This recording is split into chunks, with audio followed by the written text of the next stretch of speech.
আসসালামু আলাইকুম। আজ আপনাদের সাথে শেয়ার করব ঈদ স্পেশাল লাচ্ছা সেমাই রান্নার সহজ রেসিপি। অনেকেই পারফেক্টভাবে লাচ্ছা সেমাই রান্না করতে জানেন না, আর যারা রান্না করতে জানেন না আজকের রেসিপি তাদের জন্য। কতটুকু সেমাইয়ের জন্য কতটুকু দুধ দিতে হয় তা জানা থাকলে আপনারাও পারফেক্টভাবে লাচ্ছা সেমাই রান্না করে নিতে পারবেন। একটু শক্ত বা অনেক বেশি পাতলা হয়ে যাবে না। তো বন্ধুরা, কথা না বাড়িয়ে চলুন মূল প্রস্তুত প্রণালীতে যাওয়া যাক। লাচ্ছা সেমাই রান্না করার জন্য প্রথমে সেমাইটাকে ভেজে নিতে হবে। চুলে একটি প্যান বসিয়ে নিয়েছি, দিয়ে দিলাম 2 টেবিল চামচ ঘি। অবশ্যই ঘি দেওয়ার চেষ্টা করবেন, এতে করে খেতে অনেক বেশি ভালো লাগবে। তেল দিতে যাবেন না, তাহলে খেতে একটুও ভালো লাগবে না। দিয়ে দিলাম মেজারমেন্ট কাপের 2 কাপ লাচ্ছা সেমাই, 1 টেবিল চামচ কাজু বাদাম, 1 টেবিল চামচ কাঠবাদাম কুচি, 1 টেবিল চামচ পেস্তা বাদাম কুচি, 1 টেবিল চামচ কিশমিশ। এখন সবগুলো উপকরণ একটু নেড়েচেড়ে নেব। কয়েক সেকেন্ড নেড়েচেড়ে ভেজে নেওয়ার পর এর সাথে অ্যাড করে দেব মেজারমেন্ট কাপের 1/4 কাপ চিনি।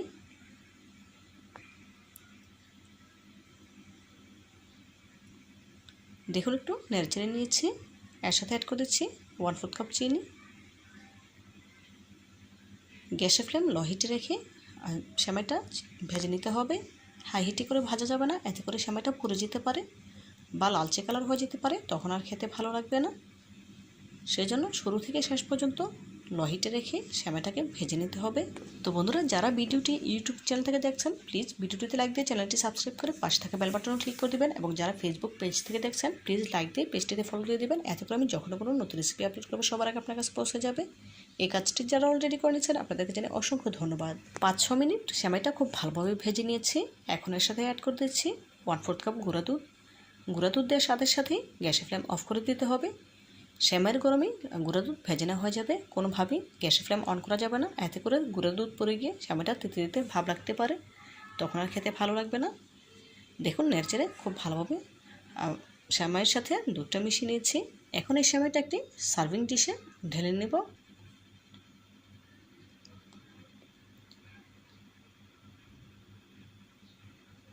সেমাইটা একটু ছড়িয়ে দিচ্ছি, এতে করে খুব সহজেই ঠান্ডা হয়ে যাবে। এখন সেমাইয়ের জন্য দুধ জাল করে নিতে হবে। চুলে একটি প্যান বসিয়ে নিয়েছি, দিয়ে দিচ্ছি মেজারমেন্ট কাপের 4 কাপ লিকুইড দুধ।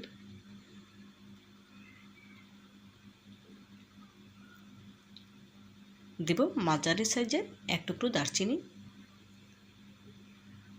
3টি সবুজ এলাচ, হাফ কাপ চিনি, সামনে একটু পরিমাণ লবণ। মিষ্টি খাবারে লবণ দিলে খেতে ভালো লাগে, সেজন্য একটু দিয়ে দিলাম, চাইলে আপনারা স্কিপ করতে পারেন। দিয়ে দিয়েছি 1/4 কাপ গুঁড়া দুধ। এখন নেড়ে চেড়ে দুধ জাল করে নিতে হবে। অবশ্যই প্যানের তলায় নেড়ে রাখতে হবে, যাতে করে প্যানের তলায় জমে না যায়, যেহেতু এর সাথে গুঁড়ো দুধ অ্যাড করেছি খুব সহজে প্যানের তলায় জমে আসবে, সেজন্য নাড়া বন্ধ করা যাবে না। অনবরত নেড়ে চেড়ে আর দুধে পুরোপুরি বলক আসার পর 3 থেকে 4 মিনিট জাল করে নেব। এর থেকে বেশি জাল করার প্রয়োজন নেই, 3-4 মিনিটই পারফেক্টভাবে জাল করা হয়ে যাবে। 4 মিনিট জাল করে নেওয়ার পর গ্যাসের ফ্লেম অফ করে দেব।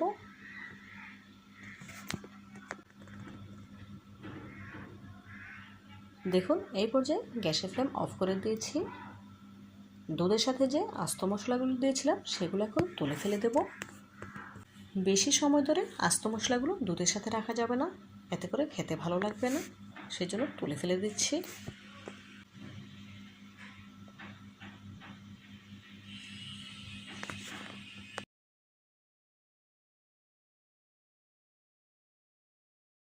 এখন নেড়েচেড়ে দুধ ঠান্ডা করে নিতে হবে। পুরোপুরি ঠান্ডা করা যাবে না, কুসুম গরমের থেকেও কিছুটা বেশি পরিমাণে গরম রেখে সেমাইয়ের সাথে অ্যাড করে দিতে হবে। আমি আপনাদের দেখিয়ে দেব কতটা গরম রেখে দুধ সেমাই ঢালতে হবে। দেখুন দুধ নেড়েচেড়ে আর কুসুম গরমের থেকেও কিছুটা বেশি গরম রেখেছি। এখন আপনাদের দেখিয়ে দেব একটি আঙ্গুল চুবিয়ে নিয়ে, আঙ্গুলটা দুধে চুবানো যায় বাট কিছুক্ষণ রাখা যায় না, এরকম হলেই সেমাই ঢেলে দিতে হবে। দেখুন আঙ্গুলটা চুবিয়ে নিচ্ছে, বেশিক্ষণ রাখতে পারিনি, এতটা গরম রেখে সেমাই অ্যাড করে দিতে হবে। দেখুন সেমাইয়ের দুধ ঢেলে নিয়েছি, দেখেই বুঝতে পারছেন। এখন সেমাইটা নাড়াচাড়া করার কোনো প্রয়োজন নেই, এভাবে করেই রেস্টে রেখে দেবো 10 মিনিটের জন্য। ফিরছি 10 মিনিট পর। ফিরে এলাম 10 মিনিট পর। এই 10 মিনিটে সেমাইটা খুব ভালোভাবে সেট হয়ে গিয়েছে, দেখেই বুঝতে পারছেন। সেমাইয়ের ফাইনাল লুকটা দেখুন, মাশাআল্লাহ, দেখতে কতটা সুন্দর এবং লোভনীয় লাগছে। দেখতে যতটা সুন্দর হয়েছে, খেতে তার থেকে অনেক বেশি মজাদার। সামনেই আসছে ঈদ, আর এই ঈদে একবার হলেও আমার রেসিপিটি ফলো করে এভাবেই সেমাই রান্না করে খেয়ে দেখবেন, ইনশাআল্লাহ অনেক বেশি ভালো লাগবে। আর খেয়ে থাকলে আমাকে কমেন্ট করে জানাবেন কেমন হয়েছে। আজকের মতো বিদায় নিচ্ছি, দেখা হবে নতুন কোনো দিনে নতুন কোনো রেসিপিতে। ভালো থাকবেন সবাই, আল্লাহ হাফেজ।